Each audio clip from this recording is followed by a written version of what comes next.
What's up, guys? Scottoria here, and boy, am I really loving how my league starter is turning out.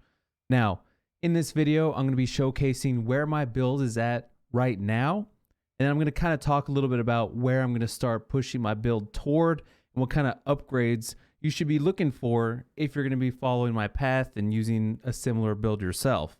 Now, overall, it's been fairly cheap to get going into maps. However, it is a little bit expensive to craft things like the bow, which we'll briefly go over. Overall, the bow itself is actually easy to make. However, it's an expensive craft to make because you're using a lot of exalted orbs in order to actually do the bench crafts required. So expensive bow, super easy to make. It's pretty much guaranteed to make if you do it the same way. But anyway, otherwise, we used a lot of the Eldritch currency to really kind of make our build pop off while also getting a lot of resistances and life, etc. As you saw from the opening clips, I've been able to do all endgame pinnacle bosses, no problem. I know a little bit early on, there was definitely a threshold to where it felt as though I was struggling a little bit to just kind of push over the edge. I was still able to get the kills, but it was a little bit, you had to work for it a bit. And then all of a sudden, boom, it just made it so much easier. So quickly, let's go over the PoB. This is where my build's at right now. Like I said, guys, I'll be briefly talking about where I want it to go. And I'm going to try and put a link down below for where we want our build to be. However, this one will definitely be down there right now as to where it is. And like I said, it's more than enough damage to kill everything. So right now we're at 2.9 million Shaper DPS or Cyrus, same difference. When it comes to configuration, let's look at this first. I only check the things that are like super basic and like we're for sure gonna have. So like life tap, that's linked to our movement skill, so we're constantly gonna have life tap up. That's super easy. Spider stacks 3, literally just walk near the boss 1, 2, 3. He has 3 stacks, and then we're an occultist, so wither stacks 15. Now, for the most part, I actually like to use spell totem with wither as well as being an occultist. That way I ramp to 15 stacks almost immediately. Not only that, but it A, distracts the boss sometimes, and B, it also allows those 15 stacks to be reached a lot quicker. However, even if you don't use spell totem, like right now I'm also experimenting this thing with flame walls. You can see during the red boss fight I used is pretty fancy. Now, with that being said, let's go into our tree. Initially, I actually pathed all the way up here toward Corruption and Darkness of Heart, taking this life wheel and taking this AoE cluster. However, once I was able to get a large cluster jewel here, I actually go ahead and select that. that's when I went ahead and unspec'd this, spec'd into this. I went ahead and got an extra layer of defense here. However, overall, our phys reduction, I believe in game, is actually closer to 70. I don't know why it's down to 58 right now. Maybe I'm gonna have to toy around something with the calculations, but anyway, like I said, in game it's like 70. Maybe something's iffy there. Went ahead and went clusters here, large chaos, medium chaos, and then a little bit of life, and then curse effect, misery everlasting. Now some clusters we want to go for if you want to go a little bit more glass cannon, but pure DPS, just killing stuff.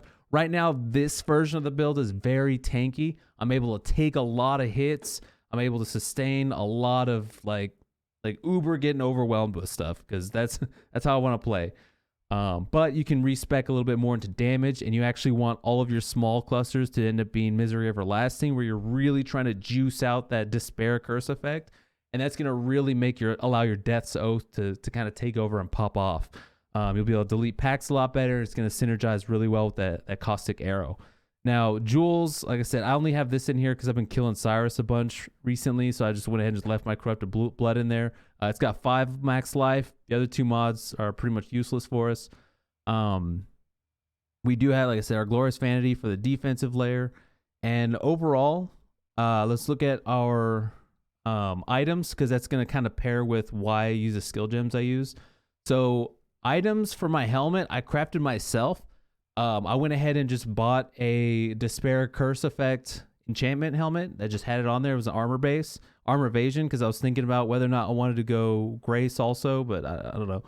Anyway, I hit it with a bunch of Essences of Loathing, so that way I guaranteed the 10% mana reservation efficiency of skills, and then like a T1 life roll, like a decent life roll, then like a decent third suffix. And I did a bunch of crafting with the Eldritch currency, which actually made it so much easier. I went ahead and filled out the rest, and then put Aspect of the Spider on there. I went ahead and got Despair Curse Effect, the Grand one, because I've been running a lot of the Eldritch like maps, so I was able to hit that. And also got Fizz taken as Chaos, which is pretty nice as an implicit. Death's Oath, this is where our build's kind of based around, just run around, kill stuff. Turns out I actually didn't have to invest in any regen. Just the +5 max chaos res from our Glorious Vanity was more than enough. In fact, before I got the Glorious Vanity, I was able to use Death's Oath, no problem. Didn't really notice any kind of degen issues. In Presence, while we are eventually going to want to upgrade, we are going to have to kind of deal with the situation of reserving Despair. Maybe cut back on some of our defensive layers with Determination, or you can even replace Skitterbots. But Skitterbots All Bite is a huge source of damage. But an optimal amulet's going to be like a +2 amulet with life, and then chaos.multi as a suffix is what you're really going to want. Rings, you're going to want the increased chaos damage implicit rings. However, I went with an unset because I ran out of sockets and I needed somewhere to put my banner. Boots, just basically 30% move speed, decent life, decent resistance. Gloves, same thing. You're going to notice all this gear is just literally just nice life, nice resistance. And I just used the new Eldritch currency, which is super cheap, to spam to get what I want on it. So this is all super obtainable. Like I said, even the bow itself, easy to get, extremely expensive is all. My arrow quiver, I actually just got this. I want to say I paid like 1.1x for it. However, right before using this, and in fact those clips from the videos at the beginning, I was actually using a bow with just T1 life and like 19% chaos.multi. I just happened to see this one up for sale for pretty cheap, and went ahead and grabbed it. So you don't actually need this quiver, just a damage mod, a life roll, and you're good. Just a standard belt, no damage mod, just really good life, really good resistance, got some armor evasion, a little bit of, like I said, I'm more of on like defensive side is where I want this character to be for me personally. However, you can really yoke out damage with like a hunter-based belt where you can get the chaos damage on it. Like I said, with the rings, you get some chaos damage on it inherently. And I believe you can actually roll .multi. Correct me if I'm wrong on a PoEDB, but you should be able to roll chaos.multi maybe. If not, either way, you can hit chaos, increase chaos damage with essence spamming that ring. Iolite rings. And yeah. The last thing I will say, this bow could actually be better with the final craft being slamming it with a hunter orb, which guarantees the chaos damage over time. You have a 33% chance to hit T1. So we actually hit T3 on this one, so I can always craft it and do it all again and try and hit T1. Otherwise, I will say Path of Math. Look up Path of Math's video on crafting a toxic rain bow. He does a wonderful job about it. I don't want to take his thunder by saying like, oh, this is how you craft the bow. I literally watched his and then just crafted it that way. But all the mods are guaranteed, just expensive. Outside of that, guys, overall, I've been loving this build. I'm going to continue playing it. I'm going to continue min-maxing it, obviously saving up for a Watcher's Eye, in which we're going to want a Malevolence roll. And I'm actually thinking, since I do use Determination, of using Malevolence, obviously dot multi-Malevolence, and then reduced crit damage taken while affected by Determination as maybe the other mod. Right now, those are super expensive. They're like 20 Exalt or something, so I don't have one.